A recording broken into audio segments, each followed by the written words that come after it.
ஸ்ரீ குருப்பியோ நமக. பெரியவா சரணம். ஹரஹர சங்கர, ஜெய ஜெய சங்கர. கர்மமும் பக்தியும் 1வது பகுதி, பேஜ் நம்பர் 509 511 வரலும் எடுத்துட்டு இருக்கேன். நம்மளுடைய பகவத் பாதாள் ஆதிசங்கரர் விதேக முக்தி அடைய போகிறார். அதாவது கைலாசத்துக்கு போகிறார். விதேக முக்தின்னு சொல்லுவாங்க. அப்போது இதை தெரிஞ்சுட்ட அவளுடைய சாமானிய சிஷ்யர்கள்லாம், தோடகர், சுரேஸ்வர் ஆச்சாரியார், அவளெல்லாம் விட்டுருவோம். அவளாம் பெரிய டிசைபிள்ஸ்.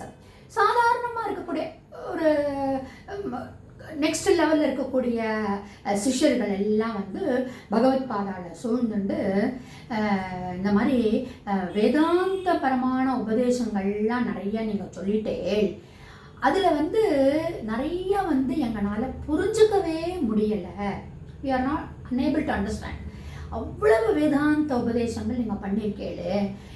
இந்த மாதிரி ஒரு ஆர்டினரியாக இருக்கக்கூடிய மனிதர்கள் கடை தேர்வதற்கு ஒரு சுலபமான வழியாக என்ன பண்ணலாம் அப்படின்னு இந்த கடைசி நிமிஷத்தில் போய் ஆச்சாரியார்கிட்ட போய் எல்லாரும் கேட்குறான். அப்போது பகவத் பாதாள் அவருடைய மௌத்லேருந்து ஒரு உன்னதமான ஒரு உபதேசம் சோபான பஞ்சகம் அப்படின்னு சொல்லக்கூடிய 5 ஸ்லோகங்கள். சோபானம் அப்படின்னா அந்த ஸ்டெப்ஸில் வரிசைகள்னு சொல்லுவாள். இப்போ நவராத்திரி வருது, எல்லா படிகள்லாம் எடுத்து வச்சு எல்லாம் அரேஞ்ச்மெண்ட்லாம் பண்ணிட்டு இருப்போம் இல்லையா. நம்ம அந்த ஒவ்வொரு படியில் என்னெல்லாம் வைக்கணுங்கிறது ஒரு ஐதீகம் இருக்குது. ஸோ பகவத் பாதாள் அந்த ஸ்லோகத்துக்குடைய 5 ஸ்லோகம் சொல்கிறார். அந்த 5 ஸ்லோகத்துக்கும் பேர் சோபான பஞ்சகம் அப்படின்னு. பஞ்சகம்னா 5. அந்த சோபானம் அப்படின்னா படிகளின் வரிசை. அதாவது இந்த படியை கிராஸ் பண்ணால் அடுத்த படி, அடுத்த படியை ஏறினேன்னா அதுக்கு அடுத்த படி அப்படின்னு ஸ்டெப் பை ஸ்டெப்பாக போகணும்னு சொல்லிட்டேன்னா அந்த ஸ்லோகங்கள் வருது.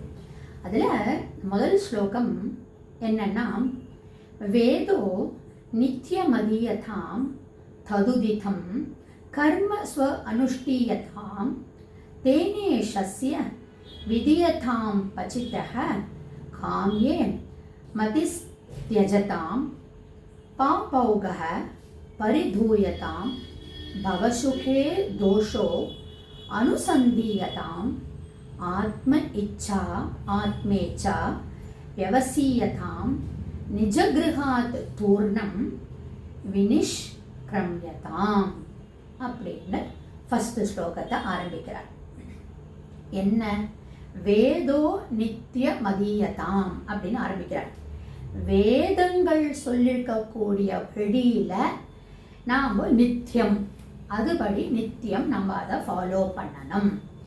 வேதம் சொல்லக்கூடிய கர்ம அனுஷ்டானங்கள் ததுதிதம், அதுக்கு உகந்த கர்மத்துக்கு அந்த வேதங்கள் சொல்லியிருக்கக்கூடிய கர்மங்களை ஸ்வ அனுஷ்டீயதாம், நாம் அதை அனுஷ்டானம் பண்ணணும்.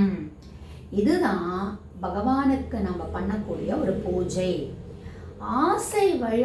ஆசையில் ஈடுபட்டு, அது ஆத்மே இச்சான்னு சொல்கிறார். அந்த மாதிரி அந்த ஆசையில் ஈடுபட்டு நம்மளுக்கு பிடிச்ச வேலைகள் எல்லாம் பண்ணிட்டு போகக்கூடாது. லோகத்துக்கு உபகாரமாக, அதானே சொல்லுவா, நம்ம பரோபகாரம் இதம் சரீரம்னு சொல்கிறோம் இல்லையா. ஸோ அந்த லோக உபகாரமாக அவரவர்களுக்கு விதிக்கப்பட்டுள்ள கர்மாக்களை வேதம் வகுத்த வழிபடி பண்ணு அப்படின்றதான் வேதோ நித்திய மதீயதாம். அந்த வேதம் சொல்லியிருக்கிறத நித்தியம் நீ ஸ்வ அனுஷ்டீயதாம்னு சொல்கிற. சரி, இப்போ இதுவும் பெரியவா எடுத்துட்டு இருக்கிற இந்த டாபிக் கர்மமும் பக்தியும்னு சொல்கிறான். எப்படி ரிலேட் பண்ணுறான் நாளை தொடர்ந்து நம்ம பார்க்கலாம்.